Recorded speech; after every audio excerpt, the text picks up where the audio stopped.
LGBT Community Center. Oh, thank you, Siri.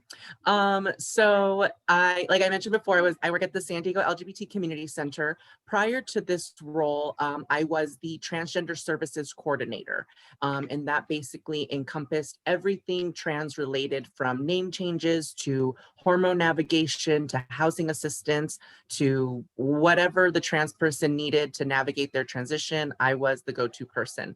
And then I segued into sexual health and wellness, doing a lot of HIV testing, PrEP and PEP navigation, and then also helping folks get on to medical insurance to help navigate PrEP and all of that jazz. So that's my role now.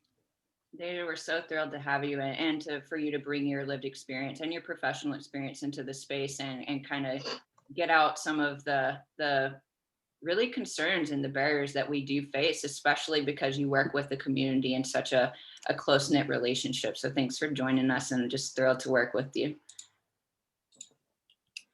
So I want to go over a little bit about our agenda today. The first thing we're going to do is break down gender and sex. A lot of times we really don't know the difference in what is sex and what is gender. I'm going to introduce transgender identity. We're going to talk about some of the facts, some of the statistics that our community faces. We're going to go through a scenario to really kind of get you all thinking about what it's like to be a transgender individual and some of the things, the intricacies that we go through when we're talking with family members, helping professionals, and kind of all the things that we face as we're moving through society.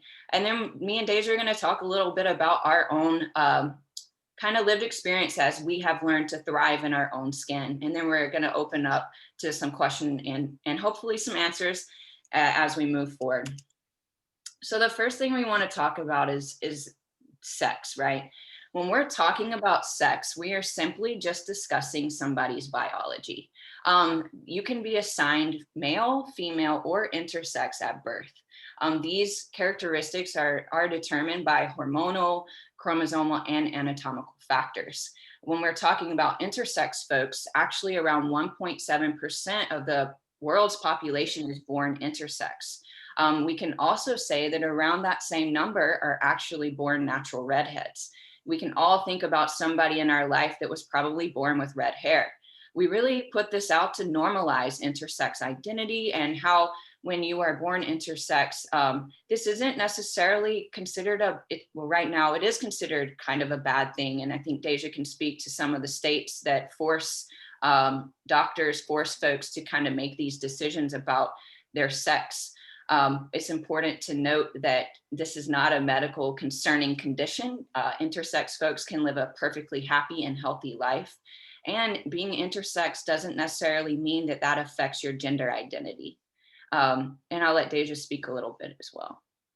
Yeah, when we're talking about a person's sex and their identity, it gets really complicated, especially with some states requiring, in order for trans folks to get a legal name change, they have to have at least 2 irreversible surgeries. One of those surgeries being the bottom surgery or gender affirming surgery. And, it could be several other surgeries at that. But there's just a lot of barriers, and we're definitely going to discuss a lot of that. But with the biology, I typically tell folks in my trainings is that there was a doctor who pulled out a child out of somebody's vagina, looked at the body, and determined what they were going to put on the birth certificate. And that is what they were assigned.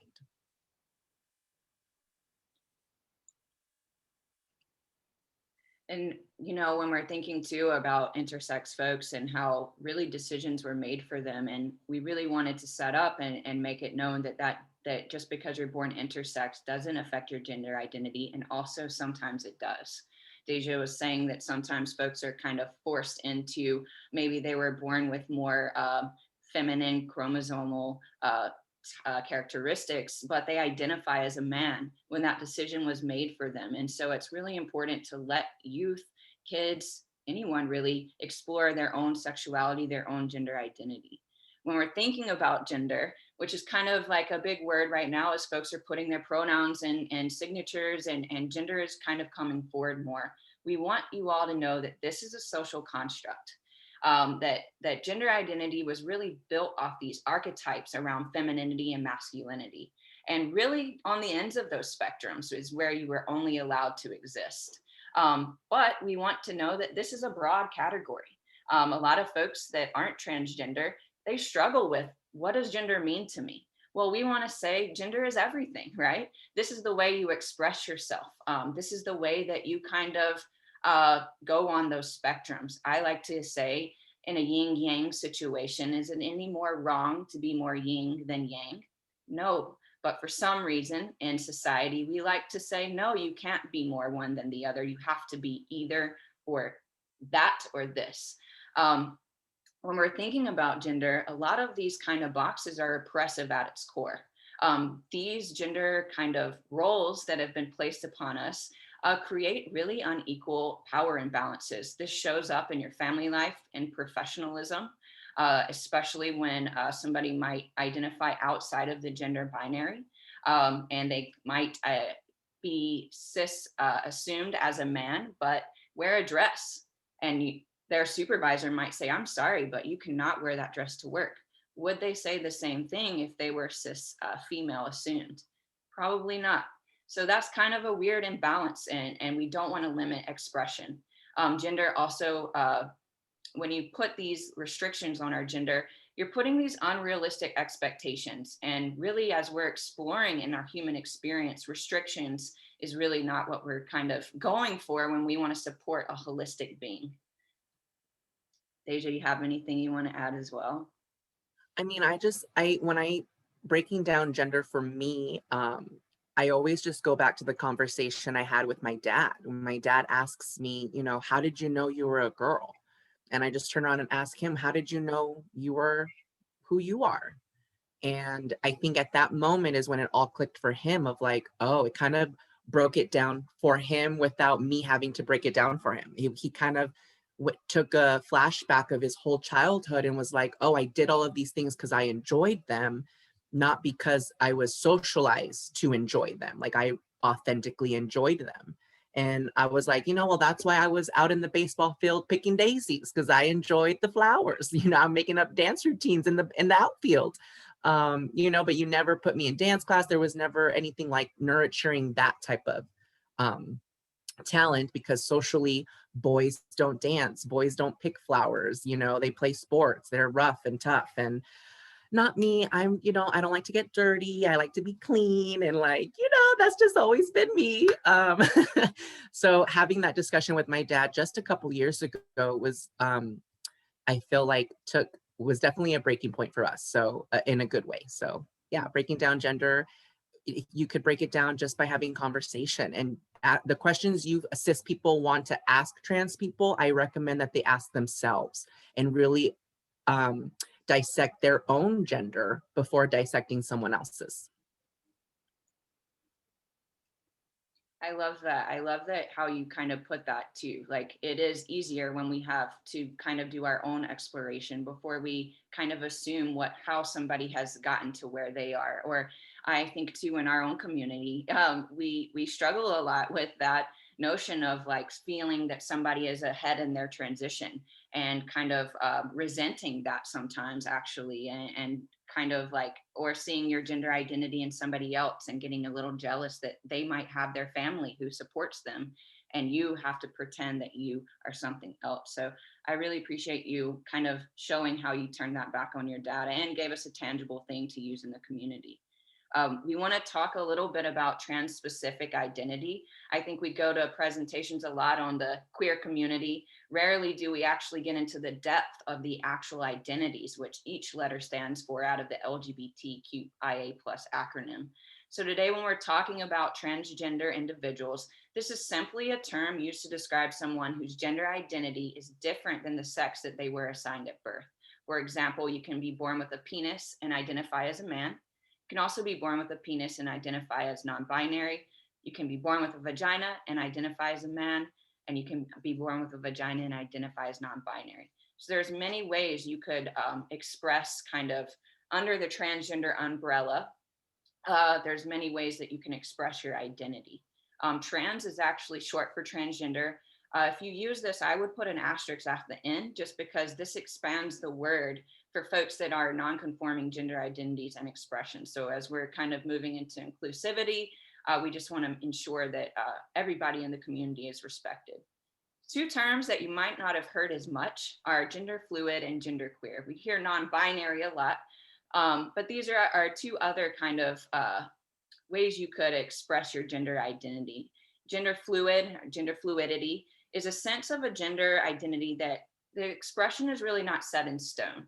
This can fluctuate, change from day to day, even hour to hour. You might feel a certain way one minute, and then the next is kind of like, actually, no, I'm feeling a little more masculine right now. Some people might change their clothes. This could be just styling of the hair a little differently. You could also say that you could mix kind of what we assume as masculine and feminine clothing. A lot of our expression is the way we're perceived, right? So you might see trans folks kind of just stepping into their identity a little more because that's the one way they can take ownership and control over their identity. Another thing that we hear a lot is gender norms and gender roles, right? These are societal standards that we have placed basically appropriate feminine and masculine behavior. So I used an example earlier about maybe a man who chooses to wear a dress, right? And that is not deemed appropriate in Western society. So this is a policing or putting a gender norm or a gender role on somebody. For example, I am masculine presenting, someone assuming that I like to work on cars. Which I do like to work on cars, but it's really not appropriate to assume that I like to work on cars. So that's kind of a gender role that is placed upon us as well, which actually, when we're talking about the transgender experience, it leads us into a lot of statistics that most folks might not know about. And so I kind of want you to step into life, think about yourself right now, maybe about something that was a little hard for you to do. Um, who did you turn to in your family during that time for support? Maybe you had a big exam coming up. Maybe you had to birth a child and you didn't know who you were going to turn to for support of that. I want you, as you're thinking of that person, to note that over 50% of transgender individuals are rejected by their family. So if there's 4 of you here, half of you just lost that support simply because you came out to your family and chose to live authentically. Another layer of that is school.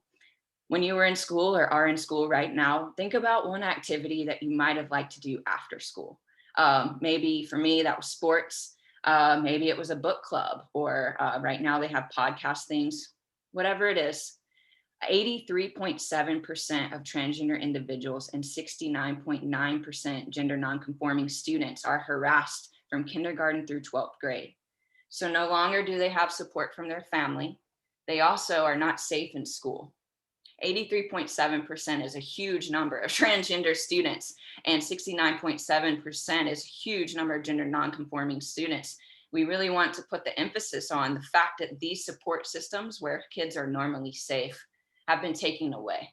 The effects on mental health are clear for me. The other area is career. So we think about, like, as a kid, you think about your dream job. This could have been an astronaut, a dancer, maybe you wanted to be a race car driver. 90% of transgender individuals actually report being discriminated against on the job. So what this looks like is no longer can you actually go into your work and feel safe. Maybe your supervisor has discriminated against you, misgendered you, called you something that does not reflect. They've made you feel unsafe. So now, as you've lost your loved one who supported you through a time of need, you've lost that. You can't go to school and feel safe. And now you can't have a work and feel safe there.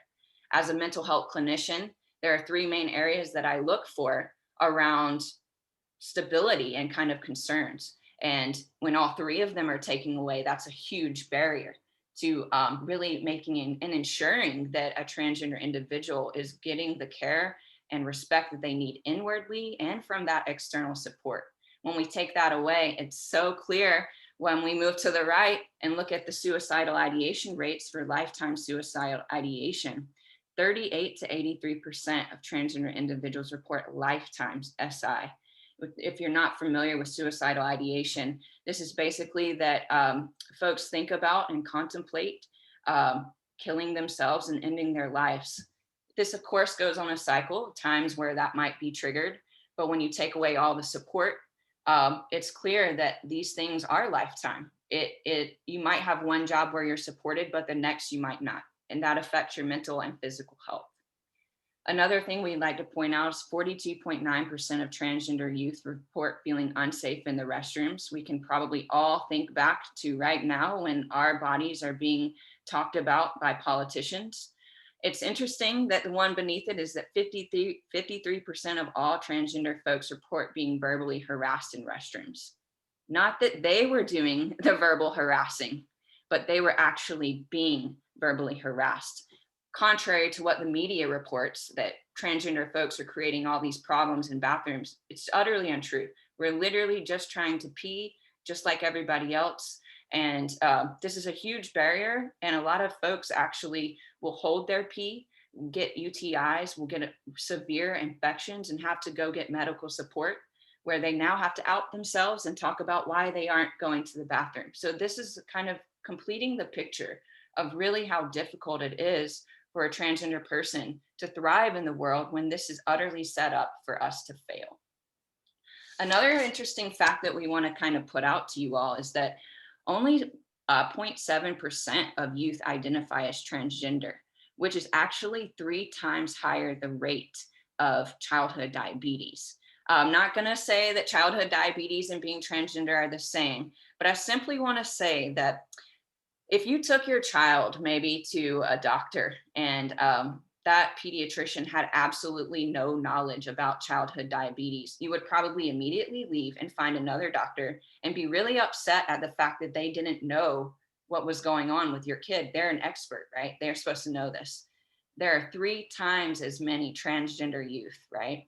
But when medical and mental health providers aren't informed about transgender identity, often the kind of problem is the transgender kid or adult. What's interesting is, and I want you to ask this to yourselves, if all the kids with childhood diabetes were discriminated against, do you think it would be a national crisis? Yes, sadly. But going back to that last slide, Tristan, I just want to also highlight, I see this, and for me, I realize how much in my life I've done compromising. When it comes to after school activities, I was a cheerleader, I was a dancer. However, because I was socialized as a male, of course I was on the team because the boys lift up the girls. So of course I was, varsity, all-star, all of that. However, when I also think of academic activities and career, I used to work at the post office, which I don't have on my resume for a certain reason. There are uniforms. And as a trans woman, I had to wear male uniforms, even when I was a cheerleader in high school, so there was a compromise. I was doing something that I really, really loved, but I had to wear it. I had to wear something else. With my job, I liked my job. I was making a lot of shmoney, but I had to dress up like all the other boys. So I just want to highlight the compromises sometimes, and even with family. Sometimes you come out to your friends and not your family. You socially transition with your friends, but you don't socially transition with your family. So there's a lot of moving parts that I just wanted to highlight.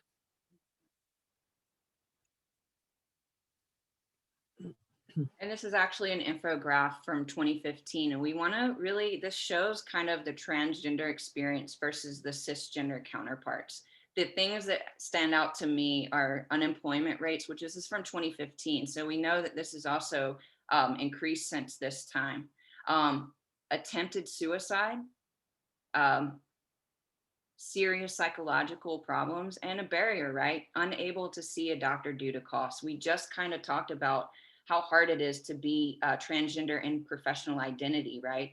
Or maybe you're under 26, you were still on your family's healthcare, but they kicked you out because you are transgender. So now you're experiencing homelessness. You can't afford health care. You can't afford to go to family health centers because you have no job. The reasons that you're experiencing mental health decline is because you can't get on hormone treatment. You've had nobody to validate you and empower you. It's really important to highlight here um, the power that it's like to sit with somebody who does reflect your lived experience. Sitting in front of a transgender therapist and having them validate you, not having to explain, you know, 38 years of your life, to just say, like, I see you, how powerful that can be. We also wanted to really highlight, and Deja can talk more about this kind of experience as she works closer with this population, but 19% of Black trans women are living with HIV, and this was in 2015. And I'd like to open it up to Deja to talk a little more about it. Yeah, so I have another statistic that is actually from 2018, so it's a little bit newer, but this one reads about 28% of transgender women in the US are living with HIV. And one study suggests that 73% of HIV positive trans women don't know that they're HIV positive.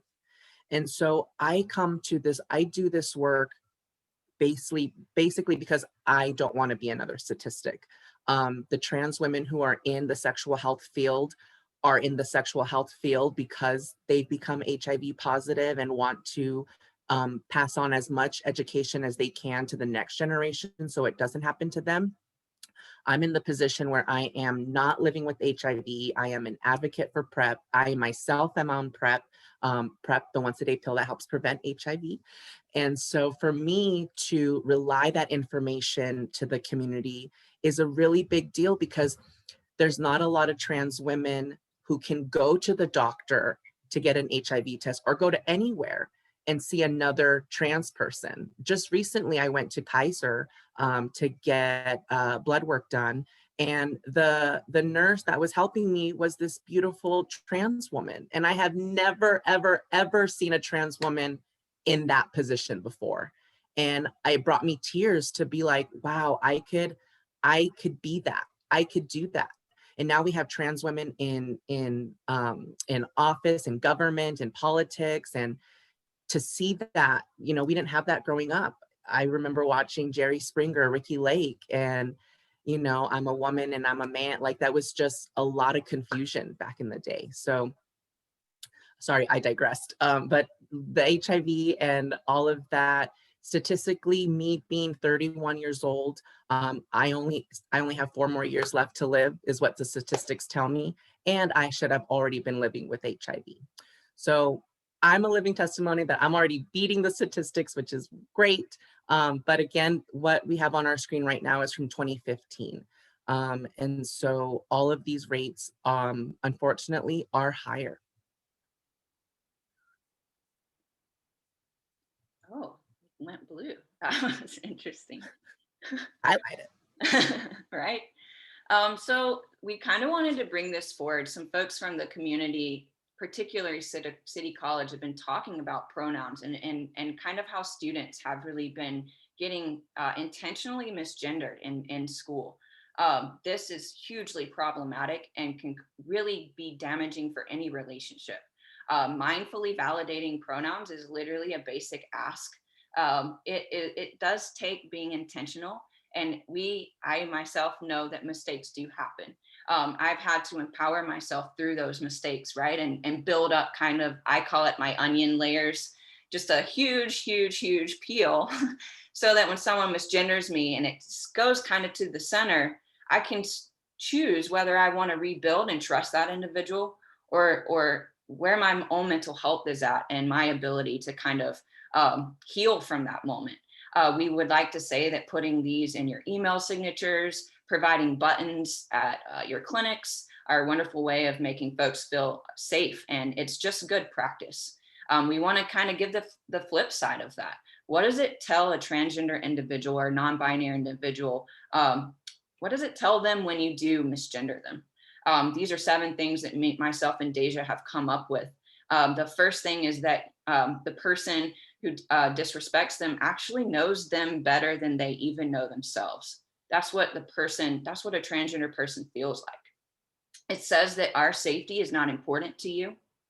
It says that our identity isn't real and shouldn't be acknowledged. It says that respecting me makes you feel more uncomfortable than my own comfortability.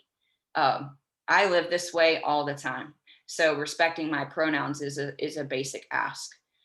This is also saying that our gender identity is actually an inconvenience for you, that your own interests are more important than your student, your friend, your family, your client's safety, validation, and dignity. And this is also telling that person immediately that you're not an ally, you're not a friend, and you are not someone they can trust. I will say in the helping profession that if I myself, if I get misgendered, it takes a lot for me to trust anybody again, because I immediately know, like, are you familiar with this? Can you not be intentional and mindful in your life? I have clearly told you this. And also, I do have to allow for those mistakes. It's a lot of internal battle. I have to decide, I think through kind of a microaggression model, I have to decide where my energy is that day. Is it important for me to correct this person? This is where allyship can really stand out. If you're in a space where somebody that is transgender or non-binary and their pronouns might kind of be different than how they are assumed, it's really important that an ally step up and say, you know what, Deja, actually Tristan uses he, they pronouns. And it doesn't take but a second. The person, you take accountability. Oh, thank you so much, Deja, for letting me know. Tristan, I will definitely use he, they from now on. And move on with your presentation. It's simply taking accountability, acknowledging the mistake, and moving forward.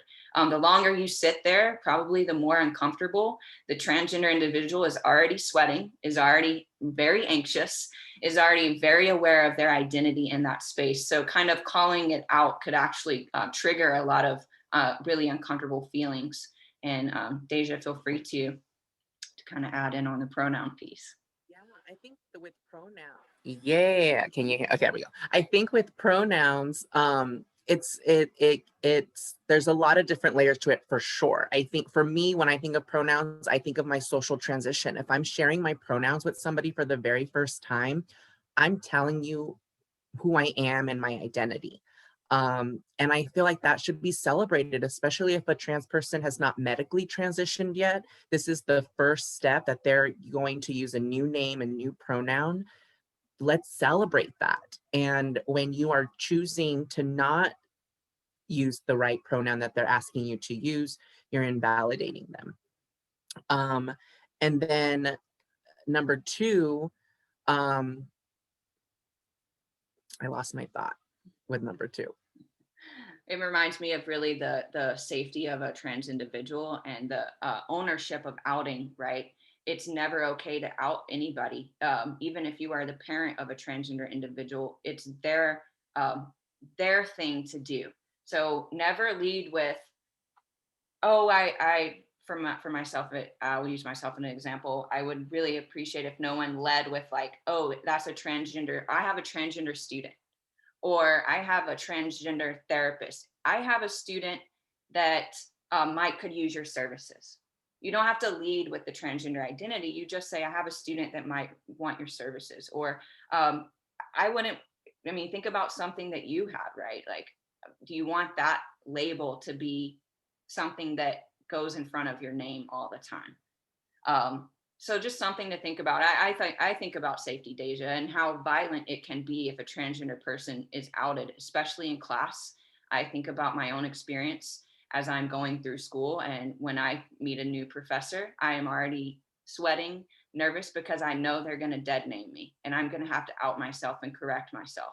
Even though my university system has my name, they still dead name me, and so that's an added layer of my own existence that I still struggle with in school. Literally, like this happened at the beginning of the semester. So I am actively dealing with this myself.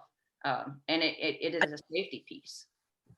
I also think that the work of pronouns has been put on trans people on like, and I don't like that personally. And I say that like when I am on a Zoom and I am the only one that has my pronouns up, everyone's going to just know I'm trans. And that is not safe. So there are times where I'm in spaces where I don't introduce my pronouns and I'm waiting for someone else to do it, hoping that that it's a cis person that does it. So I could see their allyship and know, okay, I have somebody in this group that I feel safe and that I could share my pronouns to. So I would hope that you all are sharing your pronouns in your emails, in your Zooms, in whatever it is, and not having the trans person do all of the work. Oh, and another thing, when you mention like trans therapists or like trans anybody, I think you have to remember that every trans person is very different. Just because we share an identity doesn't mean we're going to get along. I can't tell you how many times I've met like early on when I didn't know the word trans and only knew how to identify as a gay boy. My friends would meet like another gay person, another gay boy, and be like, I know this gay boy, I know this gay boy, you all should, be gay boys together. Like it doesn't work like that. Like we have to like groove and like have a vibe and I think that's what it is with a lot of trans people too. I think a lot of cis people know a trans person and then meet another trans person and then immediately want them to meet and be friends. Sometimes it doesn't work. And that kind of leads us into our scenario. And I'll read this, feel free to read along, but we really want you to just put yourself in Esmeralda's shoes and think about some of the things that might arise for you. Feel free to unmute or write in the chat, and Deja and myself will talk after as well. But Esmeralda's favorite holiday was always Christmas. She enjoyed getting together with her family and catching up with her cousins. Her excitement started to shift this year as she started to dread the idea of telling her grandma that she is actually transgender. She uses she, her pronouns and now goes by Esmeralda. Since starting college, her grandma, along with her aunts and uncles, have been asking more and more questions about when he is going to find a girlfriend and when will he get married, have kids, and settle down. Her heart beats faster and faster as she gets out of the car to head into her grandma's house Christmas Eve morning. She can feel the sweat seeping into her shirt as she clutches her brother's hands. Her thoughts start to race. Do I tell them? Is there something wrong with me? What will my grandma think of me? Will they still love me? And how do I tell them? As her thoughts race, she walks into a house full of everybody that has known her since birth. People try to talk and joke with her, but she can't focus. Her mom urges her to go greet her grandma. She starts to panic as she walks towards her. After a sweaty hug, her grandma says, "Why are you dressed like a girl?"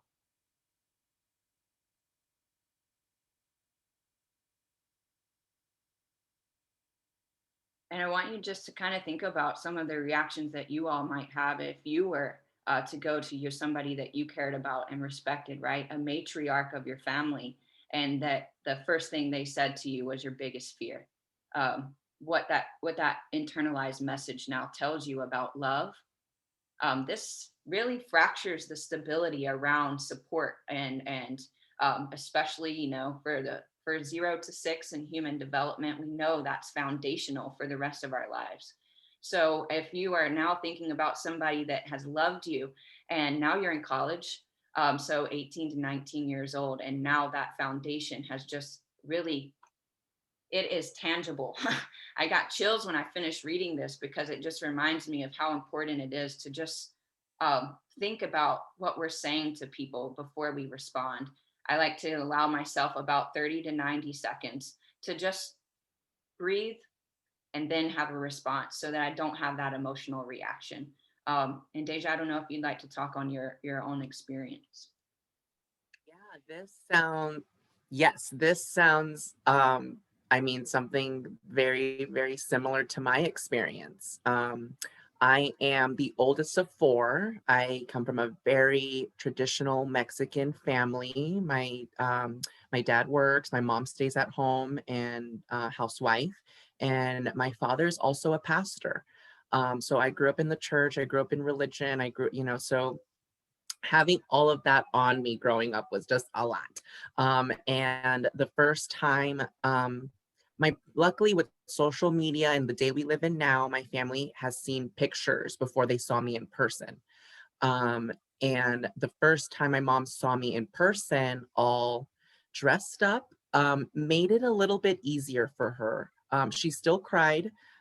She still, you know, mourned whatever she needed to do and mourn and whatever. Um, but our relationship is so much better now. My dad is still learning, is still growing, and not this past Christmas, but the Christmas before in 2019 was actually the first Christmas that all of my gifts that he gave me said Deja on them. And they were all gender affirming gifts, from nail polish to like hair barrettes to earrings to like lipstick. So I could tell he's trying, which means a lot. And just having conversations, but it's nerve wracking. It's so nerve wracking. Like my palms are sweating just thinking about it, like bringing me back. Just like it's just awkward and weird, and you don't know what they're going to say. You don't know how they're going to react. You don't know how what you're going to say, what you're going to react. You know, because you still want to be respectful, but also you are defensive. So it's a lot. Yeah, I really appreciate you sharing about, especially kind of how it was like to navigate the gifts, right? Because that's what we don't think about, kind of those gifts that maybe our parents had kind of gotten in a routine of giving us nail files, fingernail polish. Some of those things my mom still groups me in with my sister. And it's something that I've had to navigate and say, hey, you can't give me these things anymore. I first off never used them. I threw them away my entire life. So please just What?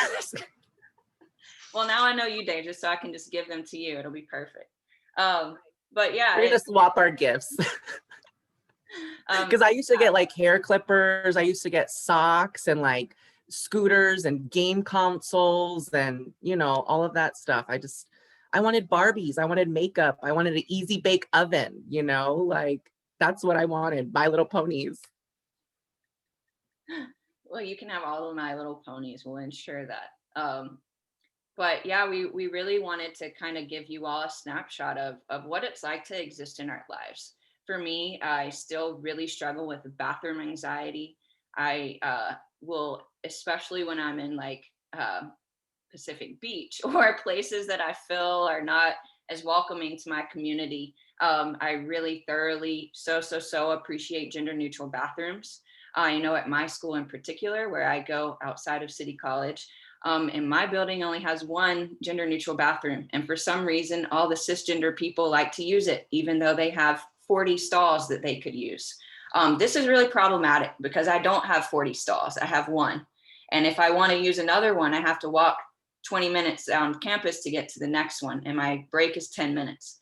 So you can see how like transgender individuals, we just kind of are forced into this, like, well, I got so much anxiety that I can't go into men's or women's bathroom. I'm scared that I might get raped by a man. And I'm scared that the women are going to be like, what is that dude doing in here? And so it's a weird kind of, well, how do I navigate these feelings and empower myself and my identity? And so that's kind of just one thing that's still kind of, and you know, actually me and Deja are personal friends. She helps me a lot through this anxiety as she has gone through a transition her own self. So support is a huge thing. Luckily, I have an amazing chosen family that does support me through this. However, we make intentional decisions of who to include into our lives. This isn't necessarily something I wanted to do, but to kind of survive my own mental health, my own really taking back control, I've had to let and say goodbye to a lot of people, including my family members. Yeah, I also want to highlight Tristan in preparing for this presentation. Tristan and I were having some discussions, and one of those discussions around the bathroom is when we are in the bathrooms that, you know, if Tristan goes to the boy bathroom, I'm in the girls bathroom. Even though we're in that bathroom and we're in that stall, you might think we're safe. We're actually thinking about how we're going to pee so that it sounds like I'm peeing like a girl versus, you know, just hitting it right on and you just hear that stream, where Tristan's doing the opposite. And having that discussion with him, with another trans person, of like, oh my God, I thought I was the only one. Like I have to squat and angle and aim and point and do all of these things just so that this girl next to me will assume that I'm just peeing like any other cis girl.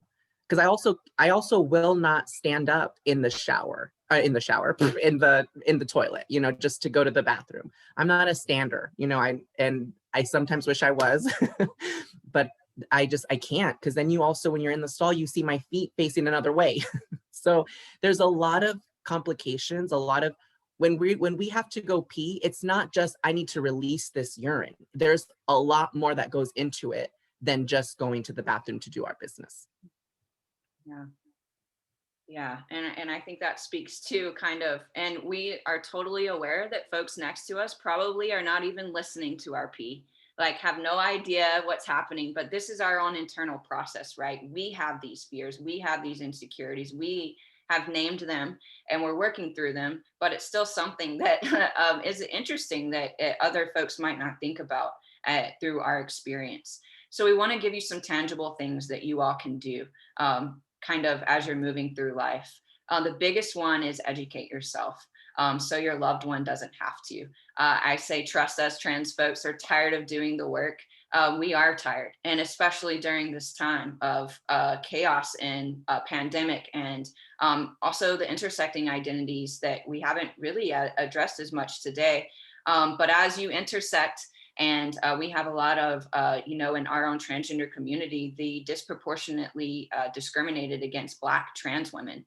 And I know in 2019, I think it was 22 trans women, I think, were killed, and all of them were Black except one. Those numbers have increased. We've seen increased violence as the pandemic has surged as well. I'm sure Deja can speak to those numbers. Some of the things we thought too, I know my team here has their pronouns in their signatures. It was one of the things that actually attracted me to City College, was that, oh, these folks are at least aware of pronouns and aware of transgender identity, and it made me feel safe. There's also what you could do if you know somebody in your life that is in the queer umbrella, buy them a flag. If they're asexual, there's an ace flag, buy it for them. There's also an ally flag that it's Black and has a big A and rainbow. A lot of people think they can just fly this. You can. We love that. There's also a flag that's Black with an A and says ally. And that shows that, hey, like, I don't identify as part of this community, but I'm here to support you. I recognize you and I uplift you.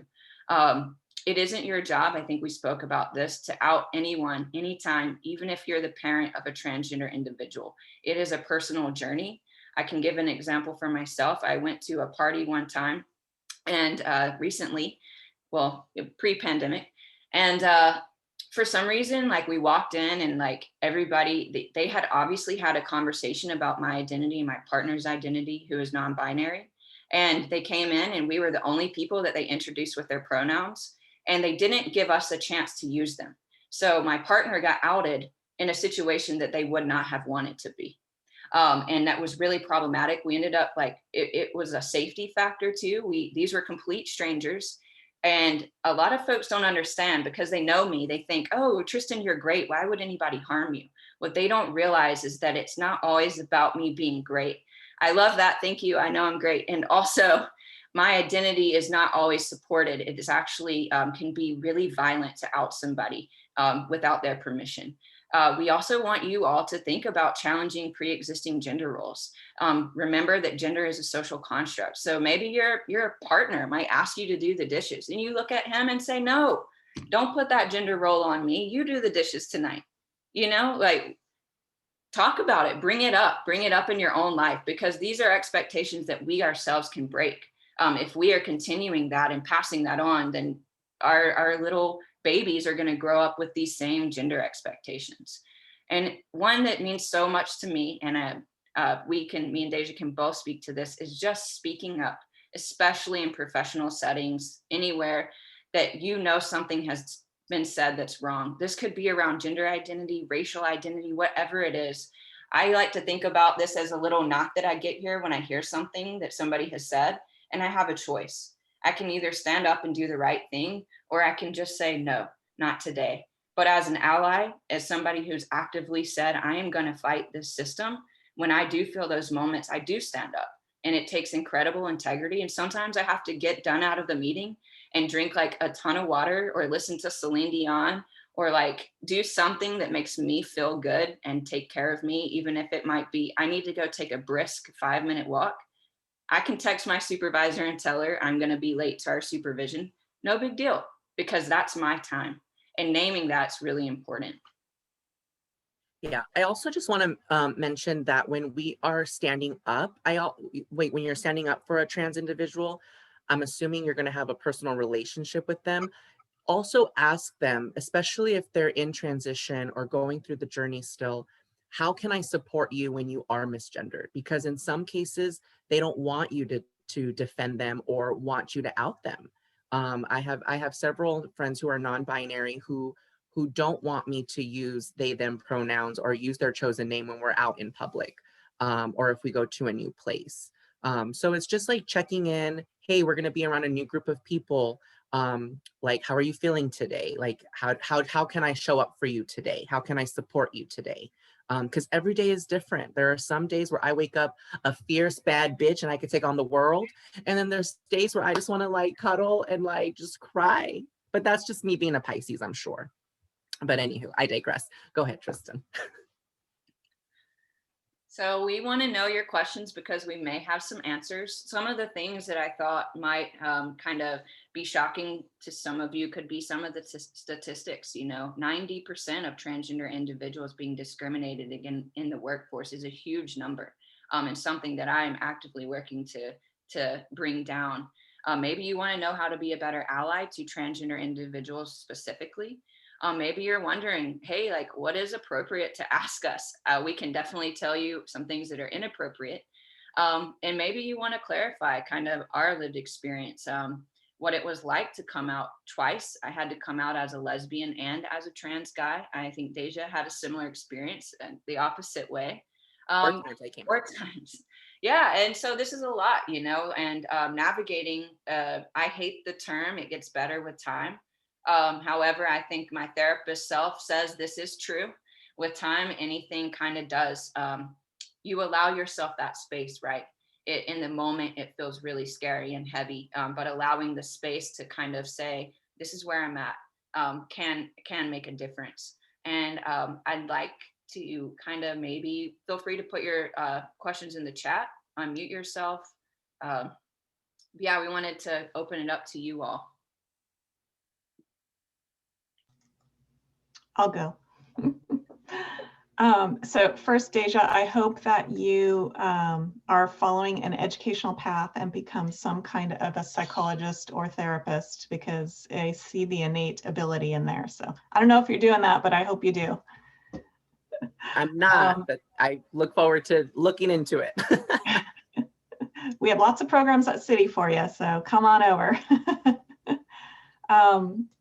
So this question is specific to your bathroom example. So obviously I'm aware how to, if I notice someone in the bathroom and I'm aware of their anxiety and angst about being in there, other than being friendly, smiling,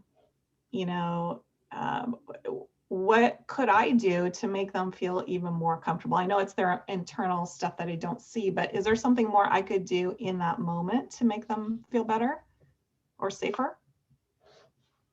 I think for me, oh, can you hear me now? Can you hear me now? Yes, no, yes, yes, here we go. I could tell when that my green box is highlighted.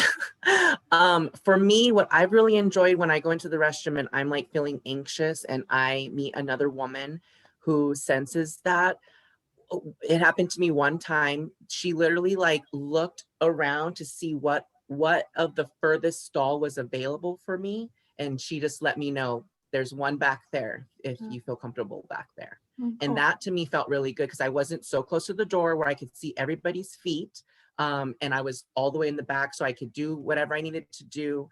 I personally like the big one, because I could do whatever I need to do in like literally 3 seconds. The little one's a little bit harder. But yeah, I really like when someone's like looking out in the sense of, there's open stalls. There's one back there I think that would fit for you. That's a good question. Thank you.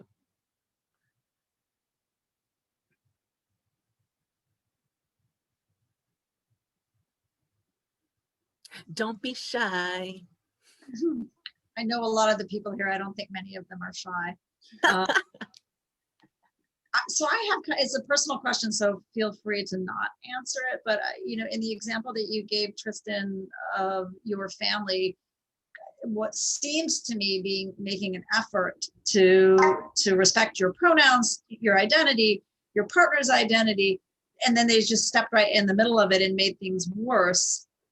What were you able to do in terms of that, or like how can we correct that? Because I certainly feel like, even though I feel like I'm informed and I try very hard to stay aware and be engaged and ask questions when it's appropriate, I'm 100% sure that I continue to make errors. I certainly misgender at times, and there isn't an excuse for it, but I can tell you, I do know that it's not, that it doesn't matter. But what did you do, if you're willing to talk about that, to help your family to come along, and then just how, just in general on that. Yeah, I think that it's actually, Leslie, something that I've been out as trans in my family for 4 years, and I'm still navigating pronouns with my dad in particular.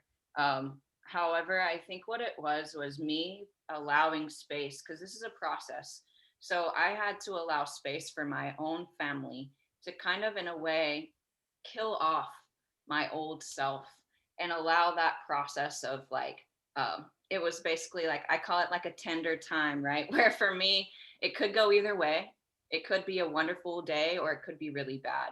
I luckily have also a really wonderful supportive partner who during those times has been like, Tristan, you are valid. Your pronouns matter. You have these people that get it right. So a lot of it, Leslie, is focusing on the things about me that I love and trying to separate out those microaggressions, because they occur. The reality is, a lot of folks, when they find out you're trans, will never unsee what you used to be. Me and Deja were just talking about how when people find out Deja's trans in particular, they'll ask, well, can I see pictures of what you used to look like? How disrespectful, right? And so for us, Leslie, a lot of it is just allowing the space for people when they do make those mistakes, holding yourself accountable, and really having the conversation like, hey, mom, dad, I understand this is new for you. This was new for me. It took me a year to go through this own process and really understand what pronouns were. I remember staying up, I was in the military, so I worked weird hours. I remember staying up and doing like hours of research while I was watching tires get filled up or whatever it might be, of just what were pronouns, so that I knew how to educate my own family. A lot of that is around them. Folks, I feel like, don't enjoy doing the research of learning what this is. And so my own family, unfortunately, relied a lot on me to do that education. Luckily, I am an individual that has some knowledge around my community and am able to communicate that really well. But I know for some of my folks that I'm involved with, community members, that isn't the case for them. And so as difficult as it is to like have a kind of supportive family and kind of not, and what it means, I'm actually going back in soon to go see them, and I'm having a lot of anxiety around, it's been 2 years since they've seen me. My parents have been married for 50 years. So there's this big celebration. It's supposed to be so exciting. And I'm having intense anxiety for 3 months before, because what does that mean? How do I explain this to extended family? Because my birth family, I can deal with. I know how to navigate them. And it's been interesting too, Leslie, as my own gender role has swapped in my family. I was placed in a role, and then all of a sudden, 27 years later, I was like, nope, that's not my role. And they've had to adjust to that. And I did too. And so I think it's just a process, and it does involve a lot of communication, authentic communication too. That was a roundabout answer, but hopefully it gave you some good kind of feedback. I appreciate and really just want to honor both of you for sharing your stories with us. I think it takes a tremendous amount of courage, but it does help, and that you're doing that willingly and openly. And so thank you both. Yeah, thank you for coming and your questions. And we always appreciate, I know for myself, connecting with folks and sharing our stories, because I know for myself, I am a more qualitative individual. So I enjoy the stories behind things, because I can connect to that. Statistics are okay, but I can connect to lived experience. Yeah, the stories definitely feel like they humanize us, and we have lived experience. I mean, I am a woman with trans experience. Yeah. Thank you so much. I have to pop off to another meeting. Thank you very much. And I hope that next year when we're back on campus, I would love to invite you both into my human sexual behavior class. I think it would be really powerful. So thank you for everything you're doing. Yes, thank you for coming by. We would love to. We'll connect, and I'll send you the recording as well. Okay, thanks. Bye. Thank Oh. you. Thank you so much. And Deja, I just love the puff like pink sleeves. I Thank love you. that. I was going for like a Princess Peach moment. Beautiful. Thank you. Thank you so much for coming. Thank you both so much. Really appreciate it. Both of you guys, thank you for inviting me, Tristan. I have so many questions, but like I don't even know what the policy is at my